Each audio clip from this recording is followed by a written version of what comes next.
puasa, biar gue tuh puasa bang.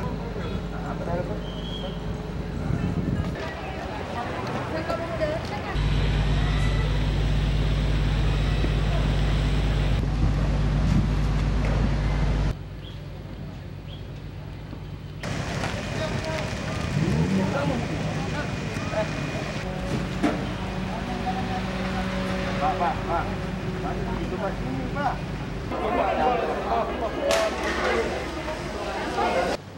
Oke, terima kasih. Jadi terkait dengan persiapan ini untuk angkutan Lebaran tahun 2022, 1443 Hijriah, maka kami telah melakukan persiapan terkait persiapan ini. Tentu pertama kami berkoordinasi dan kita sudah lakukan rapat koordinasi tanggal 14 kemarin, 14 April dengan seluruh terkait maritim di Pelabuhan Pontianak, dan juga kami sudah melaksanakan apel kesiagaan angkutan Lebaran 2022 pada kemarin hari Minggu jam 16.45 sore. Dan terkait dengan kesiapan ini tentu pertama terkait dengan angkutan atau kapal ya. Jadi kapal-kapal tersebut kami sudah laksanakan ram cek terhadap kesiapan kapal-kapal kelautannya, dan hasil daripada ram cek itu kapal-kapal tersebut semua layak laut dan siap untuk masuk dalam angkutan laut Lebaran tahun 2022. Dan kapalnya yang ada untuk angkutan penumpang di sini ada berjumlah 5 kapal, diantaranya 2 kapal pelni, Bukit Raya dan Lawit, juga ada dari DLU, kemudian dari Perintis ada 2. Nah itu dari kesiapan kapalnya. Kemudian dari kesiapan pelabuhannya, bahwa kami sudah ada posko koordinasi untuk kita semua yang tergabung dalam tim posko angkutan Lebaran Pelabuhan Pontianak. Dan perlu diketahui bahwa posko ini memang sudah kami dirikan sejak waktu mau angkutan Nataru, dan dia setelah angkutan Nataru berubah jadi posko untuk pencegahan penyebaran COVID. Tetapi sekarang dia jadi posko untuk angkutan Lebaran dan juga untuk pencegahan penyebaran COVID. Nah itu yang kami lakukan. Kemudian kesiapan di terminal, kesiapan juga terkait dengan pencegahan dan penyebaran COVID itu sudah siapkan peralatan-peralatan termasuk alat untuk deteksi suhu tubuh. Itu sudah disiapkan oleh teman-teman dari fasilitas pelabuhan, dalam hal ini dari PT Pelindo. Dan personilnya dalam rapat koordinasi kami sudah bahas masing-masing strategi kesiapan dari masing-masing institusi yang tergabung di Pelabuhan Pontianak, dan tetapi disatukan dalam satu koordinasi yang baik di antara kami, sehingga itu dapat berjalan dengan baik. Dan untuk pelayanan kami antisipasi bagaimana embarkasi dan debarkasi, dan supaya kita ketahui bersama alur-alur untuk debarkasi dan embarkasi, bagaimana penanganannya itu sudah kami koordinasikan pada waktu rapat koordinasi. Dan arahan Bapak Dirjen adalah kita melakukan dengan baik persiapan-persiapan itu yang tertuang dalam arahan pada waktu apel kesiagaan kemarin. Saya kira itu hal-hal yang kami kerjakan di Pelabuhan Pontianak, semuanya bermaksud supaya saudara-saudara kita yang melakukan perjalanan dalam kaitan untuk Lebaran itu bisa nyaman, lancar, dan safe. Saya kira itu.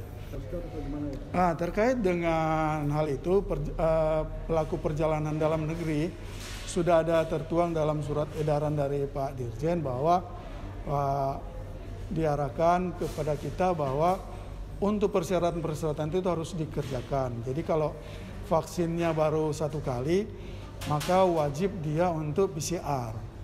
Kalau dia sudah 2 kali, dia boleh PCR ataupun antigen. Antigennya 1 kali 24 jam, PCR-nya 3 kali 24 jam. Kemudian kalau sudah ketiga-tiganya 3 kali vaksin, maka dia tidak disyaratkan antigen maupun PCR. Saya kira itu persyaratan terkait dengan pelaku perjalanan dalam negeri. Nah, kalau di Pontianak kan tidak ada pelaku perjalanan luar negeri. Jadi itu yang kami sudah koordinasikan dan sesuai dengan tupoksi sudah kami koordinasikan dalam rapat koordinasi. Untuk secara nasional memang ada kenaikan sesuai dengan survei Kementerian Perhubungan itu 234% secara nasional. Jadi ada cukup banyak orang yang menggunakan transportasi untuk tahun ini, mudik tahun ini sebesar 234% dibanding tahun 2021. Tetapi itu pun masih di bawah tahun 2019. Karena kita tahu bersama pada tahun 2020 dilarang mudik. Pada tahun 2021 mudik tapi ada penyekatan. Artinya yang tidak memenuhi syarat maka dia putar balik. Tapi untuk tahun ini pemerintah boleh mudik tapi harus memenuhi syarat, ya. Nah, jadi tahun ini kita adakan posko untuk monitor para saudara-saudara kita yang melakukan perjalanan. Jadi tidak ada penyekatan, tidak ada larangan, tetapi kita monitor dan awasi untuk supaya berjalan sesuai dengan yang diharapkan bersama untuk pencegahan penyebaran COVID. Pak, untuk angkutannya kan hari ini belum, karena memang tadi pertanyaannya kan berapa kira-kira di Dwi Kora arus penumpang yang kira-kira perkara. Dari angka secara nasional yang naik 234%, maka diperkirakan ada 1.400.000 orang yang lewat laut. Di survei seperti itu, dan untuk Dwi Kora sendiri dari hasil survei itu sekitar kira-kira 0,6%. Dari angka yang lewat laut itu di Dwi Kora 0,6%. Nah, saya kira itu. Tanggal 29.30.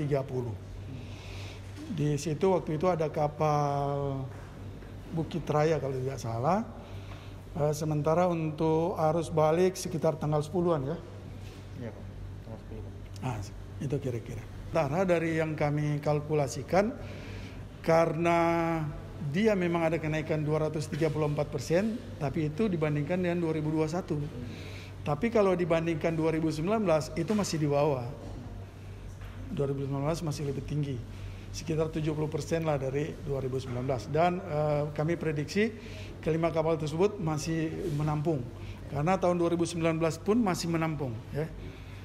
Nah, gitu kira-kira. BMKG setiap 6 jam mereka mengeluarkan berita cuaca. Dan itu kami teruskan sampaikan kepada baik calon-calon penumpang maupun di atas kapal, para operator kapal. Nah, dalam rapat koordinasi kemarin dari pihak stasiun maritim BMKG Maritim Pelabuhan Pontianak, mereka akan memasang display di terminal penumpang supaya para penumpang pun mengetahui keadaan cuaca. Tapi alhamdulillah untuk sekarang ini keadaan cukup baik dan bagi pelayaran. Saya kira itu.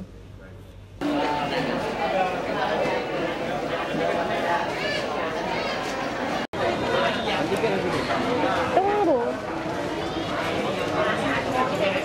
Silakan, Bu.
Antigennya juga.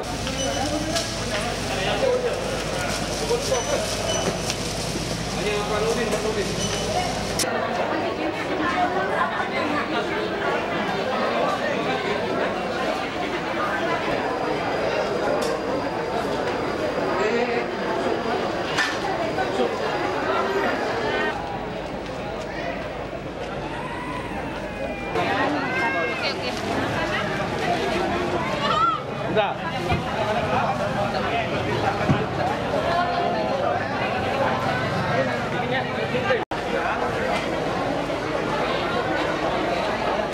Karena saya baru vaksin dosis 2, Antigen. antigen. Jadi pakai antigen aja, Bu. Antigen, iya. Evi, Ibu tujuan penumpang Surabaya. Surabaya, Bu. Iya. Bu memilih berangkat lewat laut ini menggunakan rombongan harganya lumayan terjangkau. Pengen nyantai ya kan, belum juga mau buru-buru, jadi kok buru-buru lebih awal mudik nih, Bu? biar nggak terlalu ramai juga. Kalau minggu depan pasti udah ramai sekali. Iya. Harga tiket masih Harga normal. tiket masih normal. Berapa, Bu? 33 Di loket Pelni. ya di Pelni. Layanan Pelni bagaimana? Alhamdulillah baik, muaskan ya. Untuk syaratnya untuk berangkat. Bu, syarat yang ditentukan oleh pihak SOP Sabandar semacam vaksin. Prokes 1, 2, 3. Ya, karena saya baru vaksin dosis 2, itu antigen. Oh, jadi pakai antigen Pakai aja, Bu. antigen ya. Semoga selamat sampai tujuan, Bu ya. Lanjutannya. Semua yang ada sini. Hah? Yang baru lagi, Bu. Akamnya sih boleh ya. Saya bisa akam dapat Pontianak. Menurut Ibu, pelayanan kami di Pontianak dari terminal sampai naik ke kapal seperti apa? Diperlakukan bahaya atau tidak? Ngomong, maksudnya Ibu. Baik sih, Pak. Lumayan baik. Betul. Jadi baik ya, puas ya pelayanan kami ya. Semoga Ibu sampai ke Pelabuhan Surabaya selamat sampai di rumah. Amin. Mantap. Bicara Ibu. Sesuatu yang kita tidak inginkan. Untuk keselamatan semua. Bukan untuk saya. Bapak selamat. Nanti Bapak turun. Dan mulai lagi Bapak itu ambilin. Tidak mesti dia bawa ke rumah. Di rumah itu banyak di rumah. Ya, bahaya. Udah safety. Keselamatan buat kita semua. Bapak selamat sampai tujuan, saya juga ikut selamat di Pontianak. Oke? Ya. Mantap. Tidak hati. Jangan diparalel dia. Cukup dia sendiri saja. Adanya lagi tugas kita di sini. Pandang bala. Apa, Det? Balik sampai ke apa? Pandang bala. Apa, Det? Pandang bala, pandai nonton. Tak ikut. Bagaimana? Ada lagi agenda lain? Di tahun ini PLSI menyiapkan armada untuk arus mudik ke Waikapal. Baik. Untuk tahun ini 2022 ini persiapan mudik 2 kapal. Khususnya kapal Pelni, kapal Bukit Raya, kapal ini dan KM Lawit. Itu sesuai jadwal yang sudah ditentukan oleh pemerintah pusat atau di perhubungan sana. Kami menjalankan sesuai apa yang ada. Employ itu kita lakukan dengan baik untuk persiapan mudik seperti itu. Kalau kapasitas kapal ini kurang lebih 920 kalau saya tidak salah ya. 920 itu kapasitas kapal tipe 1000 Lawit dan Bukit Raya.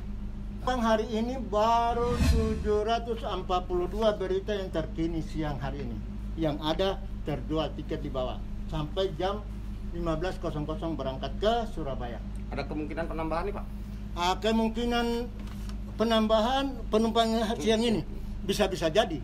Karena posisi pelayanan masih terjual melalui media elektronik, ke travel maupun di loket masih terjual. Sepanjang seat tersebut masih terjual. Kalau sudah tidak ada, mohon maaf, tunggu kapal berikutnya. Seperti itu. Kapal ini masih penumpang harus menggunakan prokes juga, Pak? Oh, wajib tuh, nggak boleh. Semua dari kapal sampai penumpangnya itu pihak kapal pun memang dilakukan rutinitas. Jadi pemeriksaan penggunaan masker kan diwajibkan juga, Pak? Diwajibkan. Berapa lama perjalanan dari Pontianak ke Surabaya? Perjalanan dari Surabaya monggo. KM Bukit Raya. Untuk estimasi Pontianak Surabaya itu sekitar 46 jam. Berarti 2 hari. Iya, 2 hari. Kurang lebih 2 hari. Kurang lebih 2 hari. Kalau lebih cepat ya mungkin dari sini berangkat jam 15, besok itu Hari 13 jam 13 Jumat. siang Jumat. Jumatan di Surabaya. Pelayanan apa aja yang Rabu. ada di kapal nanti, Pak? Tadi saya melihat juga Pak Kapten juga mengingatkan penumpang untuk tidak pasang apa? Kabel tambahan. Tambahan untuk ini terminal tambahan untuk colokan listrik itu? Kalau itu kita pasti nanti kita Satu akan muter ya, pemeriksaan Pemeriksaan. selalu diperiksa terus setiap jam di atas kapal itu. Diperiksa mutar, itu ada security-nya, nanti kita periksa dan biar aman lah ya kapal ini. Yang diperiksa itu apa aja Pak? Sasarannya apa aja? Sasarannya colokan, biasanya yang mudah-mudah kayak barang-barang udah terbakar, barang-barang di atas kasur semuanya kita itu kita iniin. Agen saya tambahkan, pemeriksaan di atas kapal itu penumpangnya bertiket. Kalau tidak punya tiket masih di pelabuhan, mau tidak mau, suka tidak suka harus turun beli tiket dengan melalui prokes kesehatan yang berlaku selama ini kurang lebih 2 tahun barangkali. Semoga prokes ini di tahun ini sudah berakhir, semoga, amin, seperti itu kira-kira. Dan pemeriksaan di atas kapal itu tadi pertama bertiket, kedua segala macam rupa wajib sekian jam itu pihak kapal security kontrol muka belakang atas bawah melihat situasi kurang nyaman diamankan dari pihak sendiri. Nah, seperti itu kira-kira garis besarnya. Terima kasih. Oke.